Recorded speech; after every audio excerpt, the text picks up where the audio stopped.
मोहित मल्होत्रा के पास चलेंगे।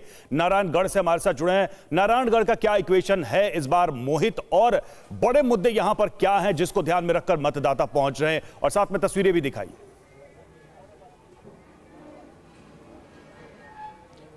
देखिए, नारायणगढ़ जो है वो घर है, इलाका है सीएम नायब सिंह सैनी का। हालांकि वो यहाँ से चुनाव नहीं लड़ रहे हैं, वो इसके बगल में ही लाडवा विधानसभा सीट है, वहाँ से चुनाव लड़ रहे हैं। लेकिन मैं इस वक्त मिर्जापुर गांव के इस पोलिंग बूथ पर मौजूद हूँ, और यहाँ पर ये जो प्राथमिक पाठशाला है, यहाँ पर अब से थोड़ी देर में सीएम नायब सिंह सैनी अपने पूरे परिवार के साथ वोट डालने के लिए पहुँचेंगे।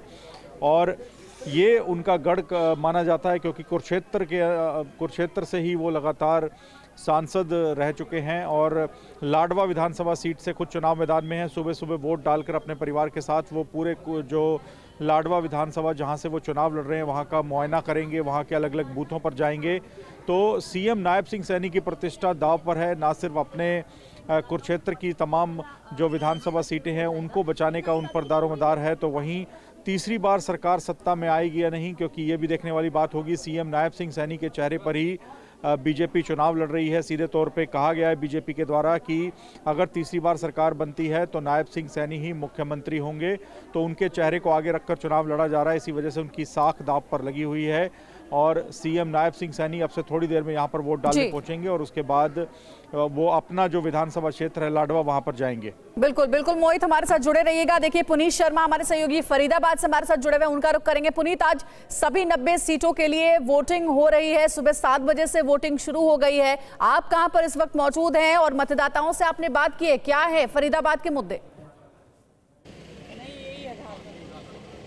देखिए, 18 लाख से ज़्यादा वोटर हैं। महिलाएं सुबह सुबह किचन का काम छोड़ करके वोट डालने आई हैं। खासतौर से जो महिलाएं हैं वो बढ़ चढ़ कर हिस्सा ले रही हैं। मैम, सुबह सुबह बिना चाय पिए नाश्ता किए आप वोट डालने आ गई हैं क्या? हाँ जी, उठ के ही आ गई हैं। हाँ जी। क्या मुद्दे हैं आपके जहन में रख करके कि आप अपने कैंडिडेट को जिताना चाहते हैं? किन मुद्दों पर? मुद्दे तो ये है कि हमारी यहाँ सफाई, साफ सफाई का खास मुद्दा है यहाँ का, फरीदाबाद की साफ सफाई, और बस यही मेन तो यही है, और पानी वगैरह, ये सीवेज का पानी वगैरह सीवेज का। तो देखेंगे आप कि लोग सुबह 7 बजते के साथ ही अगर आप देखेंगे तो महिलाएं और बुजुर्ग खास तौर पर जो है वो यहाँ पर वोट डालने आ रहे हैं। आपसे बात करते हैं। सर, आप लोग भी सुबह सुबह वोट डाले हैं, किन मुद्दों को जहन में रख के वोट डालने आए? मुद्दों रख के अपने हरियाणा के विकास के लिए वोट डाले। आम जनता का काम हो चुके, और ये देश हित में करना अपना जो वोट डालना, हमने देश हमारे लिए सर्वोपरि है।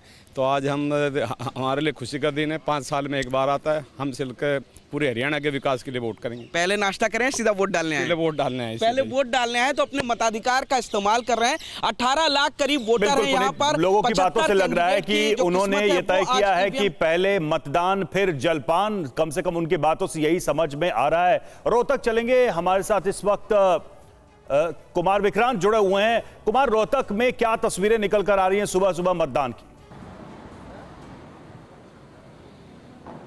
देखिए, रोहतक में भूपिंदर सिंह हुड्डा यहाँ से चुनाव लड़ रहे हैं। गढ़ी सापला किलोई उनकी विधानसभा है। फिलहाल मैं उनके घर पर मौजूद हूँ। आप देख सकते हैं कि तमाम पानी वानी की व्यवस्था कर दी गई है, लेकिन लोग अभी नहीं पहुँचे हैं, कुर्सियाँ लग रही हैं। सूत्रों का ये कहना है कि तकरीबन 10:15 बजे भूपिंदर सिंह हुड्डा वोट डालने के लिए निकलेंगे। देर रात तक तमाम समर्थकों के साथ यहाँ पर चर्चा रही भूपिंदर हुड्डा की। और गढ़ी सापला किलोई की अगर बात करें तो यहाँ के लोगों को लगता है कि क्या वो अपना मुख्यमंत्री चुनने जा रहे हैं। तो बहुत अहम सीट है गढ़ी सापला किलोई रोहतक की, जहां से भूपिंदर सिंह हुड्डा चुनाव लड़ रहे हैं। 10 साल मुख्यमंत्री रहे हैं, और एक बार फिर, हालांकि उम्मीदवारी उनकी भी है, लेकिन चूंकि कुमारी सैलजा हो, रणदीप सुरजेवाला हो, या भूपिंदर हुड्डा हो, या दीपेंद्र हुड्डा हो, सभी ये कह रहे हैं कि हम भी मुख्यमंत्री बनना चाहते हैं। लेकिन विधायकों की राय के बाद आलाकमान आखिरी फैसला करेगा। तो अब रोहतक में क्या एक बार फिर रोहतक से भूपिंदर सिंह हुड्डा सीएम बनेंगे, इसी बात को लेकर के यहाँ के कार्यकर्ता हो या वोटर हो वो मतदान कर रहे हैं। हम लौटेंगे आपके पास। कुमार, देखिए इस वक्त कुलदीप बिश्नोई क्या कह रहे हैं, आइए सुनते हैं। अभी जो कैंडिडेट यहाँ पर आया है, लोगों से हम पूछते हैं कि आप पहले आपने कभी इसको देखा, कहते नहीं। क्या आप इसको जानते हो, कहते नहीं। तो कभी इसने आपके सुख दुख में आया, कहते नहीं। तो कहते कभी आपके आगे आएगा, कहते कुछ काम किया, कहते नहीं। तो कोई ये किसी के गाँव को जानता है, किसी को जानता है, कहते नहीं। तो समझदार आदमी कैसे वोट देगा।